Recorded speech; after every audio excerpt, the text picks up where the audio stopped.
Also live on TV3 Ghana on Facebook and on DSTV channel 279. We're all across the world on 3news.com. I am Alfred Ocansey. Tonight, we delve into the Office of the Special Prosecutor's half-yearly report, which outlines major developments in high-profile cases, including those involving Kenneth Ofori-Atta, the former finance minister, and Cecilia Dapaah.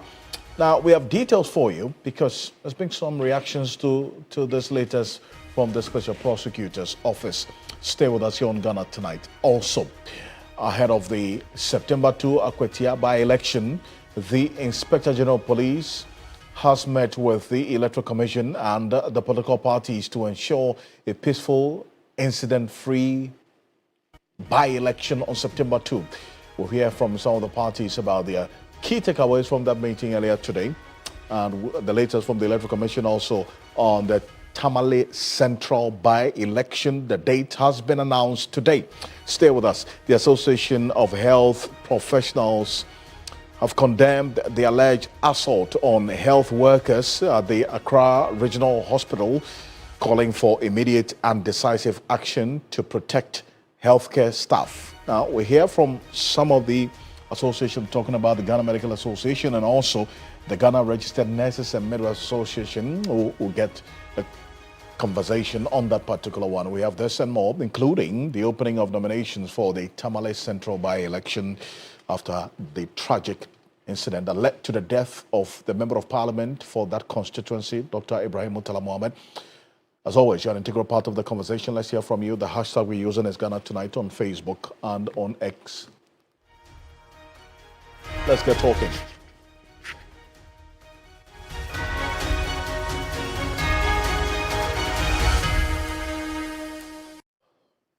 Let's settle for Ghana Brace.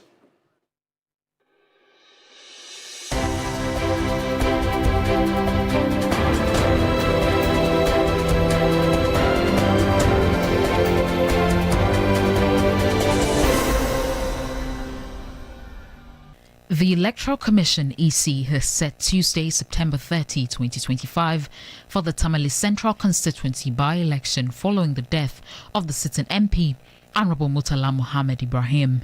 The Commission, in a statement, announced prospective candidates can download nomination forms from the Commission's website between August 19 and September 10. Nominations will also be received at the EC's Tamale Metropolitan Office from September 8 to 10.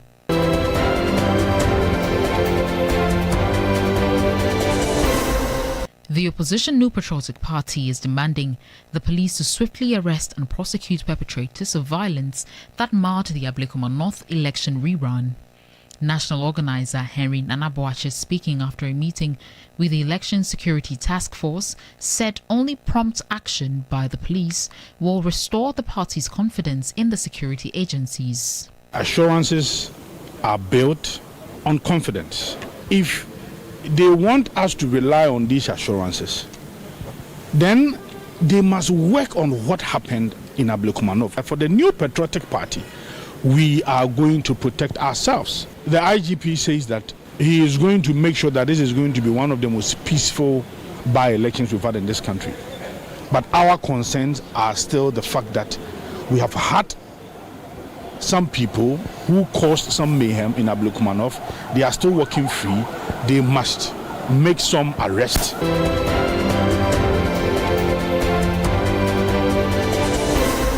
The Office of the Special Prosecutor, OSP, says nearly 7 months of extensive investigations alongside a parallel inquiry by the FBI found no direct and immediate evidence of corruption regarding seized funds and frozen bank accounts linked to former Sanitation and Water Resources Minister Cecilia Dapaah and her associates. The OSP explained that this was why the case was referred to the Economic and Organized Crime Office (EOCO) in May 2024, but was returned without action. However, the OSP says the new EOCO management has shown interest in the matter and has since begun investigations.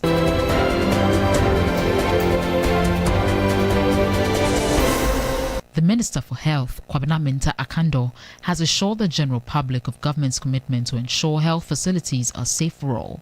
The minister says a committee set to investigate the allegations of assault that occurred at the Ridge Hospital will present its reports in a week's time for action. We haven't only done a release. Yesterday, I was there personally and interacted with the health workers. One of the reasons why I went there was to reassure them of our commitment and support, to energize them to go back to their wards and work, because I realized that they were down-spirited and they were demoralized. And so I had to quickly go there and then encourage them to do more, to work more, and assure them of a thorough investigation into the matters. We have constituted a committee to investigate the matter within a week.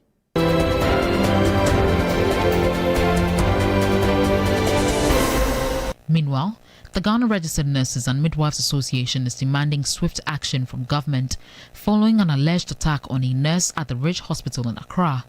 The association has given authorities 48 hours to arrest the suspect, Ralph St. Williams, or risk asking their members to remove themselves from the work environment. Dr. David Tinkrine-Krum is the General Secretary of the association. Asking government to arrest the guy immediately and the 8 accomplices. We were told there were about 50 guys that came, but those who laid their hands on the lady are about 8, including Ralph himself. And therefore, if he's not arrested within 48 hours, we shall advise ourselves. Oh, it's very simple. I mean, if nurses and midwives in Ghana say that they will advise themselves, I think that you don't need a soothsayer to know what we want to do, because we think that we are not safe.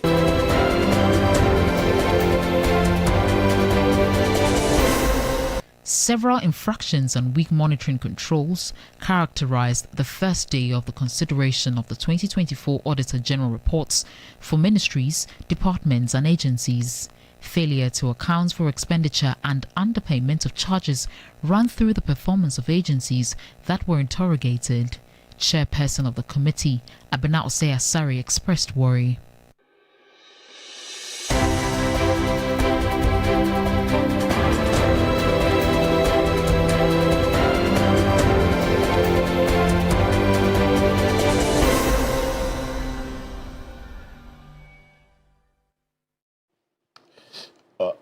There's more news on 3news.com. Make some time and visit 3news.com. This is Ghana Tonight.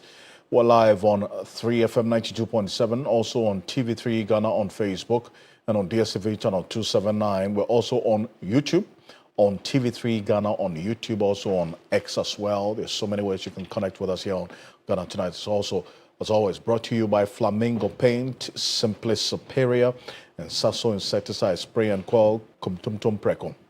Coming up next, we delve into the Office of the Special Prosecutor's half-year report, which outlines a major development in high-profile cases, including those involving Kenneth Nanaya Ofori-Atta, we're talking about the former finance minister, and Cecilia Dapaah, the then minister in charge of environment, and that's a works and housing minister. Now, there's been some development regarding these two cases, in fact, that has been of topical concern, especially to anti-corruption crusaders watching this particular space. The special prosecutor has released its half-yearly report covering the period of January to July 2025. A lot has happened within this particular period under review. Now, this report details key developments and activities by the office. Key amongst the updates we're getting in this report are those related to the former finance minister, Kenneth Nanaya Ofori-Atta, and the former finance minister, that's the former minister for sanitation and water resources, Cecilia Dapaah. Now, we're getting those two, we're zeroing in those two in this report. And my colleague Dennis Baberi-Wadam Esquire is joining me in the studio. He's been combing through this report to try and piece the issues together. Dennis, it's good to have you.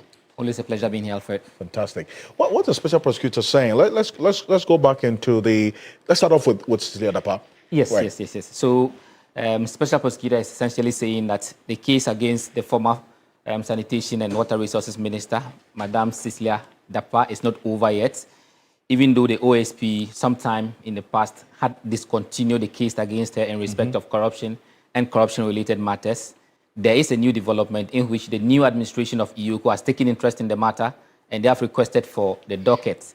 So in that respect, EOCO is proceeding to investigate the former Minister for Sanitation and Water Resources for money laundering and structuring. Alfred, it is important for us to put all these into context because there's been a lot of development in this particular case. But the facts themselves bear no repeating because we all know how we got here, how some cash was allegedly stolen from her house. Upon a complaint made to the police, it was discovered that there was a lot more cash that was stashed in her house, which got a lot of public attention. The special prosecutor got into the matter, investigated the matter, and at a point, the special prosecutor had to discontinue the matter. And that's where the conversation begins tonight, because as of July 2023, the OSP had been in an investigation route. The office was doing so with FBI, and the focus of their investigation was in respect of corruption and corruption-related matters. According to the OSP himself, even though this investigation started somewhere in July 2023, by October 2023, that the matter had become a transboundary matter. It meant that part of, or a leg of the matter was beyond the boundaries of Ghana, for which they needed to cooperate with some international agencies. Right. The FBI was one of those agencies in which that collaborated with them in respect of that investigation. That after 7 months of that investigation, they came to a conclusion that the matter was actually within the province of money laundering and structuring. But mind you, they were investigating her and associates for corruption and corruption-related offenses. Right. Let's see what happens when they reach that conclusion after 7 months of investigating that matter. So by January 2024, OSP, having taken a decision based on the findings of that investigation, discontinued the matter in respect of corruption and corruption-related offenses against Madam Cecilia Dapaah. Which was the focus or the scope of the investigation? That was the scope of the investigation. Okay. Yes, so by January 2024, the OSP then referred the case to the Economic and Organized Crime Office to commence investigation into the money laundering and structuring. Mind you, their investigation showed that the matter was within the province of money laundering and structuring. And these are the direct mandates of EOCO, for which they referred the matter to EOCO in January 2024. Okay. Now, by May 2024, EOCO, having taken that docket, also decided to do its work. But along the line, they sought advice from the Attorney General, then Attorney General, Godfrey Ademi, who gave an opinion on the nature of the matter and gave an advice. And that advice was to the effect that the matter had no predicate offense for which they were going to mount the investigations of money laundering and structuring on. In other words, they needed to exist, in the view of the former Attorney General, an offense whose proceeds will then be traced to some other persons who perhaps will have concealed them or disguised them, which is basically what money laundering is all about. Right. And that to the extent that they could not find any predicate offense, they could not proceed with the matter by way of investigation by EOCO. That was the former AG's advice. That was the former AG's advice. That advice was taken by the former EOCO leadership, and then they acted on that advice by forwarding the docket back to the OSP. Now there comes a new leadership at EOCO, which has taken interest in this particular matter, perhaps because they didn't agree with the former Attorney General's advice and the former administration of EOCO. Now they requested for this particular docket, and the OSP has forwarded same back to EOCO. So as it stands now, it is the case that the new leadership of EOCO has taken interest in the matter, and they are proceeding to investigate that particular matter. The OSP has pledged its readiness to support EOCO in respect of this particular investigation. So Alfred, on the totality of it, this is where we are with the matter. It does not seem closed as was earlier reported sometime by the OSP himself when they had said that they could not find any immediate and direct evidence in relation to corruption and corruption-related matters. And also that the docket was returned to them. It didn't end there. This new administration has taken interest in the matter. They are proceeding with the investigations. But let's stay the steam on this, because you make some instructive derivations which bring some clarity to what we're talking about.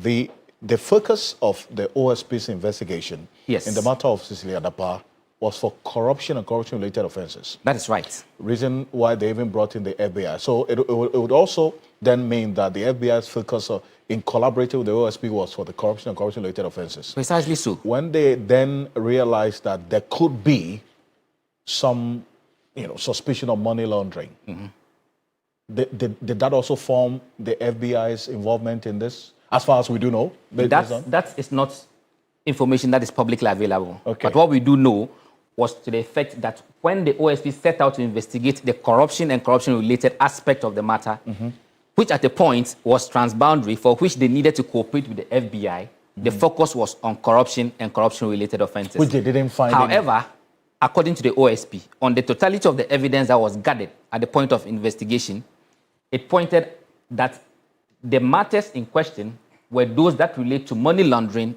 and structuring. Now, mind you, money laundering and structuring are the direct mandates of IOCO. Okay. For which OSP says, okay, I have done my part.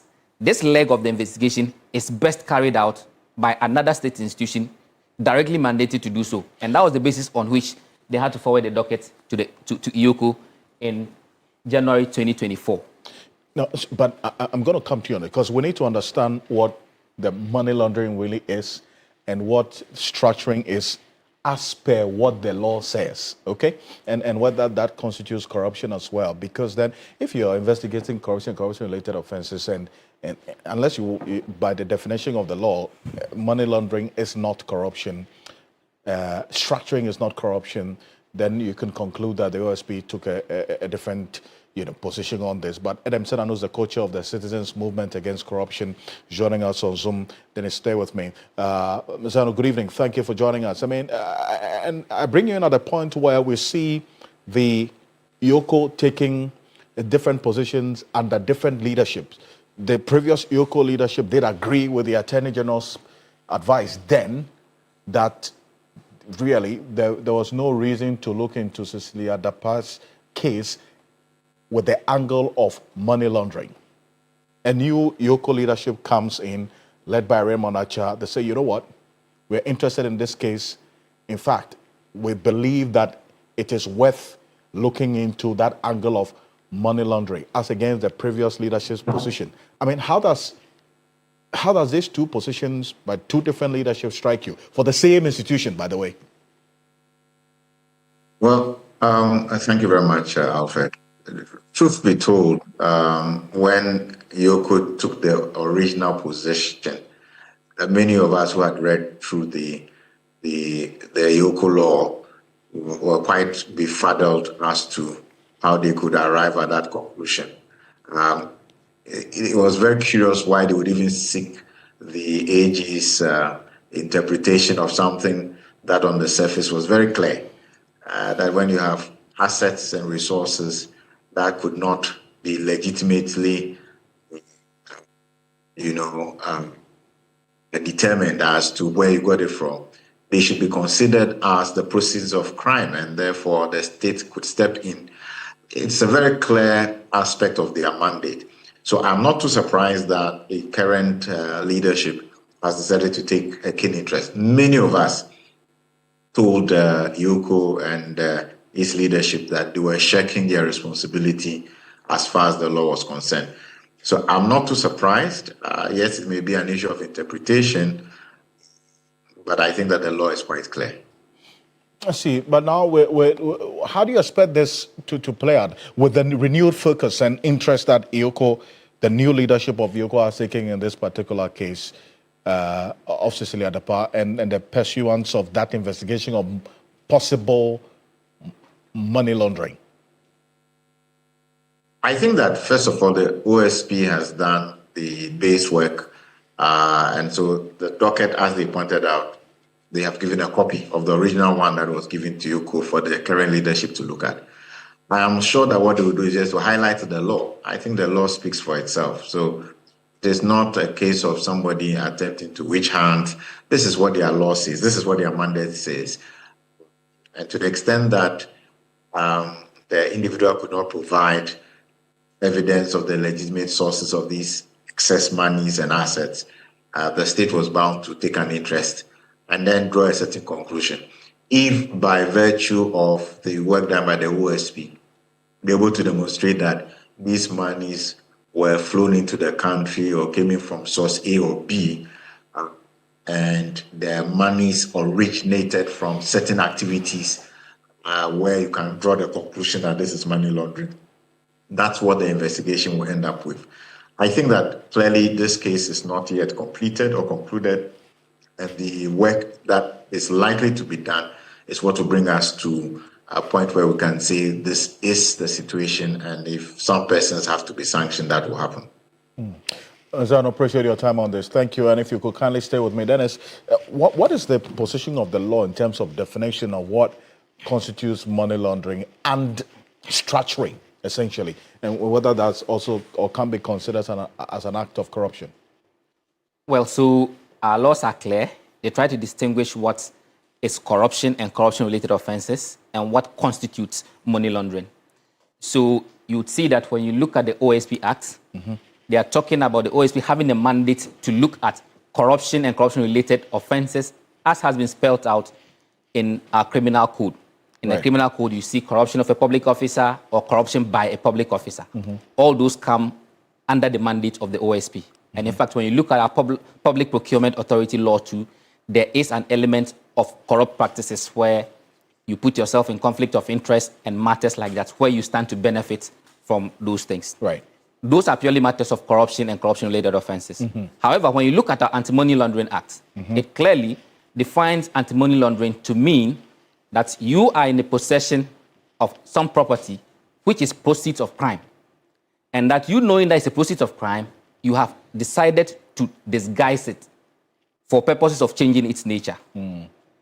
So that's how come the previous administration, on the advice of the Attorney General, says that when you say it's a proceeds of crime, then that means that there has to be an existence of a crime first before we can talk of its proceeds. Right. So the money laundering matter is that, yes, you're in possession of proceeds of crime, but that you have taken steps to conceal or to disguise that proceeds of crime, just that authorities do not detect it. I mean, structuring is just a shade of it, where, for instance, that you are supposed to, if you know that you would deposit a certain amount of money, for instance, into a bank account and it will be detected, then you split the money into smaller pieces. That is just structure of getting around the reporting system or it's being flagged. I see. So those are matters of financial crimes, if you want to put them that way, money laundering and then structuring. But corruption and corruption-related matters are those that I earlier explained. And Ms. Ano, you had indicated, you were the view at the time, I recall, that the IOCO didn't need a predicate offense before getting into investigating Cecilia Dapaah for alleged money laundering, correct?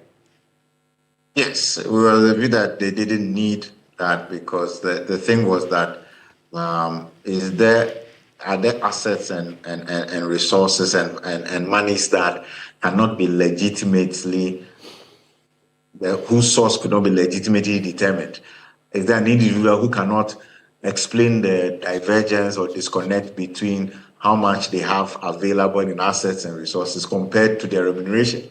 And this was a public officer whose remuneration we were all clear about. And yet there were hundreds and thousands of dollars and other foreign currencies found, for which no explanation was given. So immediately it fell under that portion of it. The aspect of, is it a proceed of a crime, is where you then get into the investigation. And that's where the advantage of the OSP having collaborated with the FBI to draw a certain conclusion for us was valid. That if the FBI in their country could say, look, from what we have investigated, it seems that this is so and so and so. It means that there was enough information for you to then say, let's proceed and then determine what has happened. For that reason, the initial position they took, for many of us, that certainly was not what the spirit and the letter of the law was trying to get us to do. And I do appreciate you, Mr. Ano. Thank you. Thank you so much for joining us here on Ghana Tonight. And thank you for having me. Perfect. He's the co-chair of the Citizens Movement Against Corruption. There's another issue of interest that's captured in the OSP's half-year report, and that was on Kenneth Danaya Kuntunkunun Ofori-Atta. What's the latest on that? Well, so, Alfred, you do recall that the OSP has been on the heels of the former finance minister, trying to get him to answer some questions in respect of some matters, including the Petroleum and Mineral revenue assurance, the Electricity Company of Ghana termination contract, the National Cathedral project, the ambulance project, and then the GRA tax P-fund management. But along all the conversation, we have not specifically been told what exactly the role of the former finance minister is or was, for which reason he's wanted to respond to some of these things. In this particular report, the OSP gives us an idea of some of the things that the former finance minister is wanted. And if you would indulge me, let me just quickly run you through some of the things that has been indicated in that particular report. So portions of the report reads that Ken Ofori-Atta is alleged to have directly influenced the procurement to obtain unfair advantage to SML in revenue assurance in the downstream petroleum sector, upstream petroleum production and minerals and metals resources value chain. So this is in respect of the SML deal. This is the first time we have been told exactly what the role of Ken Ofori-Atta was in that particular transaction for which he's wanted to answer questions. There's also the issue about the former finance minister allegedly directly influencing the procurement to obtain unfair advantage in contractors and materials for the National Cathedral project of Ghana and unlawfully approving payments for such contractors. That is in respect of the National Cathedral project, one of the reasons for which he's wanted. And also is alleged to have unlawfully padded approved payments in respect of the termination of a distribution, loss reduction, and associated network improvement project contract between the Electricity Company of Ghana and BXC. This is in respect of the ECG contract for which he's wanted. And also that he's allegedly unlawfully approved payments out of the tax refund account of the Ghana Revenue Authority. So this particular report gives us a fair idea of the reasons for which the former finance minister is wanted. We now know that he's been declared wanted. And absolutely. We have a sense of the reasons for which he's wanted, at least per this particular report. And it gives some flesh to what the OSP has been talking about. Precisely so. And then the instance of the BXC says what? On the matter of what? Padding. Yes. All right. Unlawfully padding approved payments in respect of the termination of a distribution, loss reduction, and associated network improvement project contract. Yes. So the allegation is unlawfully padding approved payments. And you know, by the finance terms, we talk about padding. It's more like the practice of just inflating the a budget, or essentially either by overestimating expenditure or by underestimating revenues. So that's that act that it talks about. It will be interesting for the OSP to give some further and better particulars beyond this, and then we'll all get to know how. But of course, the OSP has reiterated that he's taking the necessary steps to get the finance minister arrested wherever he is. You know, he's currently been put on the wanted list. He's also reiterated some of the cases that are before the law courts, at least two applications from the former finance minister having been dismissed by the courts, one in respect of the interlocutory injunction and the other in respect of a judicial review application that he had put before the law courts. So, Alfred, I mean, this is just a piece of the entire document that the OSP has been talking about. He's also been making some recommendations to the Constitutional Review Committee, wanting a dedicated chapter on corruption in the Constitution. There's a lot more to discuss in respect of this particular report. Indeed, rightly so, and we'll sink our teeth a bit further into it in the coming days. Thank you so much. Dennis Poveri with our Esquire joining me here on Ghana Tonight. Let's stay on the matters of governance. This one time around, this election, and the Electoral Commission sets September 30 for the Tamale Central by-election following the tragic incident that led to the demise of the Member of Parliament for the area, Alhaji Dr. Ibrahim Murtala Mohammed. Now we do know this particular date by the Electoral Commission, and shortly would have the Deputy Director of IT and Elections for the NDC joining us, because this particular election is going to be an all-NDC affair, essentially, by, at least from what we do know, the decision by the NPP not to contest this Tamale Central by-election. Here's a statement we got from the Electoral Commission in the early hours of this evening. They say that they've announced for the information of the general public that following of the unfortunate death of the Member of Parliament for the Tamale Central constituency, Honorable Dr. Ibrahim Murtala Mohammed, the seat of the constituency in Parliament has become vacant in accordance with Article 1125 of the Constitution as amended.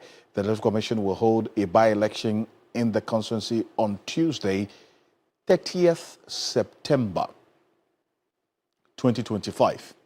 This is some 4 clear Tuesdays after the Akwatia by-election on September 2nd.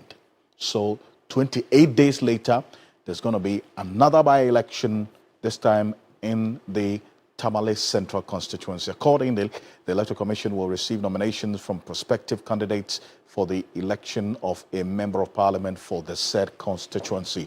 That is what the statement indicates. And nominations will be received at the Tamale Metropolitan Office of the Commission from 8th September to 10th September 2025 between the hours of 9 a.m. to 12 noon and 2 p.m. to 5 p.m. on each day. Interested candidates are also required to download the nomination forms, as we've seen on the Electoral Commission's website, from 19th August, which is today, through to the 10th of September 2025. So the Electoral Commission has already indicated those who would want to contest this Tamale Central by-election. The time is now. Between now and 10th September, go on the EC's website and download the nomination forms. Nominations have been open for the Tamale Central by-election. Rashid Tanko Computer is Deputy Director of IT and Elections for the NDC. Also, the CEO of GIFEC is joining us on Zoom right now. Rashid Tanko, good evening. Thank you for joining us. You're on Ghana tonight. Good evening, Alfred. Let me say good evening to your cherished viewers across Ghana and the globe. Great. Thank you. So far, we haven't received any news of any other political party seeking to contest the Tamale Central by-election. The thinking was there's going to be a straight fight between MPP and NDC. MPP says they are not interested in that for the number of reasons that they outlined. So it appears to be a straight, in fact, it's going to be just an all NDC affair in Tamale Central, that by-election, unless and until any other political party decides to contest. How are things playing out? Well, Alfred, we had the news this evening about the opening of the processes for the Tamale Central. And then at that time, we had a finished FEC meeting. Well, as a directorate, we've been mandated to take action, appropriate action, relative to what the Electoral Commission has just issued. And then we've started earnestly. I've just confided with my other colleague and then colleagues, and then we are coming up with a timetable as to how to get our candidate for Tamale Central. Pretty soon, within the close of the week, we will come out with a timetable, and then as to how to go about it. We are not, in fact, I don't respect the statement coming from the NPP. Why is that? For me, oh yeah, of course, they are flip-flopping. You know them. They held a press conference and told the whole world that they were not participating in Ablekuma North. Alfred, but you saw them there. They even went to court and was trying to injunct it. But later on, they participated. And today, you remember even when we went for the IGP meeting, they were talking about Ablekuma North. That's why when I asked them, but you people, you say you were not participating. What were you doing over there? So now the same General Secretary has signed a statement indicating that they are not participating in Tamale Central. Until we file nomination on the 8th of September, I don't trust these guys. So what? Because anything can happen. I see. You're suspecting that the NPP would change its mind about not contesting Tamale Central by-election? Alfred, I'm just giving you the parameters on which I'm saying that I don't trust them. That they held a whole press conference addressed by their General Secretary that they were not participating in Ablekuma North. But what did we see? Alfred, they came in. And today they are even on top of their voice talking about Ablekuma North and asking arrests here and there. Yes. But you address press conference. I see. But what's the challenge with that? If they are asking that the perpetrators of the violence in Ablekuma North, that 19 polling station election, should be identified and arrested by the Ghana Police Service. That's a call that you should also support, is it not? I don't think. So what's the challenge? You see, my problem with them is this. This is a political party who told the whole world that they were not participating in it. So what were they doing there? You said you were not participating. And yet, on the following morning, the day of the election, leadership of this political party had pepper spray in their bags. What were they doing there? To foment trouble. Because that's premeditated mind. You are coming for election and you are holding pepper spray in your bag. You are not even accredited, proper accreditation to have access to a polling station. You went there with arms because pepper spray is described as a dangerous arm. It's not allowed. The election security task force has described it as a dangerous arm. It should not be allowed into any of their polling stations. It's an illegal arm. Yet somebody had it and put it in the bag and was walking around just to foment trouble. So we are saying that they have issued a statement and said they are not participating in Tamale Central. Fair enough, it's on paper. But until nomination closes and then we don't see MPP on the nomination paper, then we can discuss it that MPP is not participating. But for now, I don't trust them. The leadership of the MPP as of now cannot be trusted by anybody who is a watcher of political landscape in this country. You can't trust them. But how about if it so happens that as nominations have opened now, nobody within the party downloads forms to even fill and submit? Election takes place on September 30 and they are not in there as well. Then what happens? Would you then change your position? No, that's what I'm saying. I will still, because this group, what they did at Ablekuma North and the aftermath, and even had the audacity to still be talking about it and calling for arrest of people that they allege have beaten their one of their leaders in the Ablekuma North. How can we trust a group like that today issue another statement that we are not participating in so-and-so election? And I'll respect such a statement. No, until the die is cast, I'm not gonna, because they have shown time and again. Right, but then so, you were at the meeting with the IGP earlier today, that election task force meeting, together with the Electoral Commission ahead of the Akwatia by-election. That appeal for you, the political parties, to ensure a peaceful electoral process. What posturing did you go into this meeting with, and what was the resolution afterwards? Well, Alfred, we went there with clear mind because we have nothing to hide. As a political party, we have confidence in the state security. Anytime we are going for elections, if we have issues, we raise it appropriately before we get in there. Even when we're in opposition for 8 years, all the by-elections we participated in, we raised issues and then it was addressed. So there was no the by-election that we I participated, the Kumawu by-elections, the Asin North by-election, and then the Ablekuma North 19 polling stations. We didn't deploy any internal security task force to support our operations. We never did so. We were relying on the state security. That is why they are saying that the Asin North was very perfect, Kumawu and all that, because the NDC believed in the security architecture of the country at that time, and we followed through all their processes.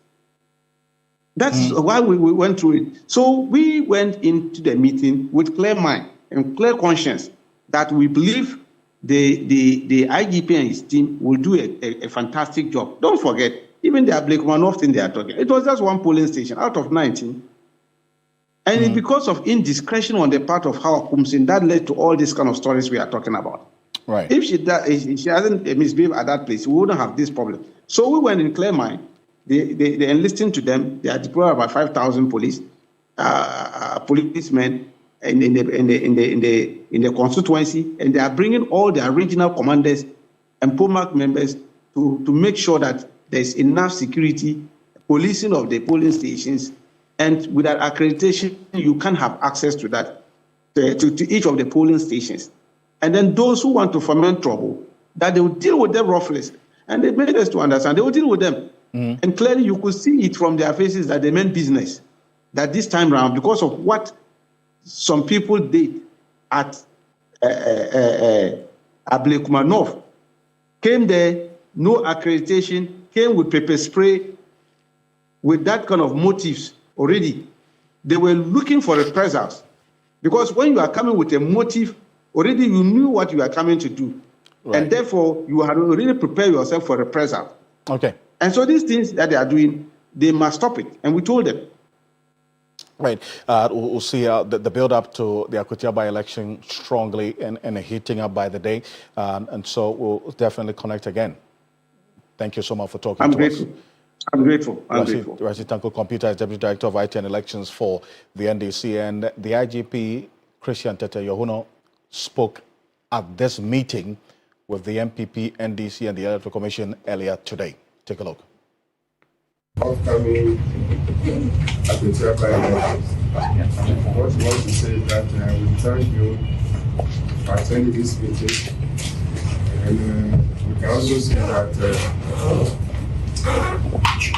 some of you even gave us the idea that we have to meet in advance before the Akwatia by-elections, that we have to meet the political parties, which we have got to do that. But suggestions from your end also help us along to have this meeting earlier than what we intend to do ahead of us. So we thank you for your contributions for this meeting. And then it is all planning towards this Akwatia. We want to make sure that these by-elections will be one of the most successful by-elections in the country.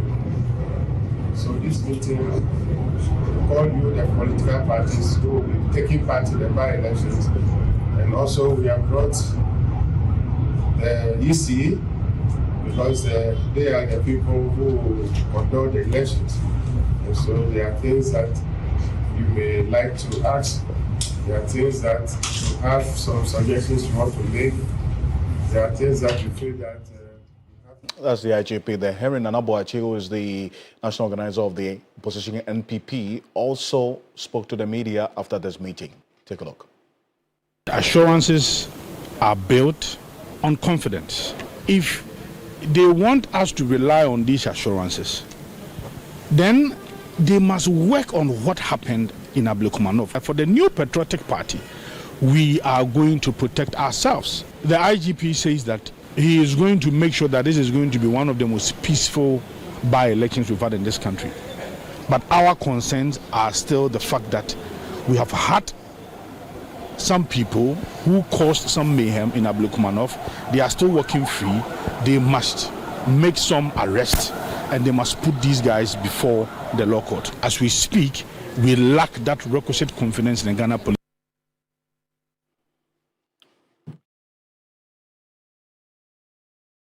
The Commission has also been speaking about preparations ahead of that Akwatia by-election, and they say as of now they are going to start the printing of the ballots from tomorrow. So that's ahead of Akwatia. Tomorrow, ballot printing will start. Procurement has already been done. They've also procured all the materials required for the election. They also indicated that they are poised to deliver on their mandate in a professional way. That is according to the Electoral Commission. So that's the latest coming in from there on the build-up to the Akwatia by-election, which is on the 2nd of September. So the Director of Electoral Services at the Electoral Commission, Zabano Bio, is one who's been speaking to the media on this. After this quick break here on Ghana Tonight, the associations of health professionals, they've condemned the alleged assault on health workers at the Accra Regional Hospital, calling for immediate and decisive action to protect healthcare staff in the country. The Health Minister, Kwabena Mintah Kanda, has also been talking. Shortly, we'll be joined by the Ghana Registered Nurse and Midwife Association General Secretary, as well as the former president of the former General Secretary of the Ghana Registered Nurse and Midwives, also, and the Ghana Medical Association. Stay with us. We'll be back shortly.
Reporting from the Takoradi Market Circle. From the heart of the Upper West Regional Capital. From the heart of the Ashanti Kingdom. Reporting from Sunyani.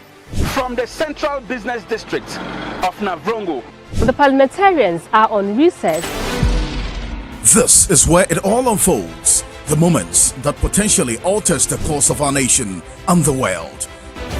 These are the individuals we recognize, the voices we amplify, who appears on screen and who contributes behind the scenes. With professionalism at our core, we bring you news you can trust, impact journalism that makes a difference. This illustrates how diverse perspectives enhance our strength and reinforces our mission. This is 3 News, leaders in breaking news, exclusive interviews, facts and analysis on TV, radio, online and digital. 3 News, first in news.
Welcome back. This is Ghana Tonight. Now, the Ghana Medical Association has also warned that health professionals may be compelled to withdraw their services if violent attacks against them persist. This is in a statement they issued not too long ago. We're going to put portions of it on the screen right now. They say these acts of impunity where health professionals are abused verbally, physically, or both must cease forthwith.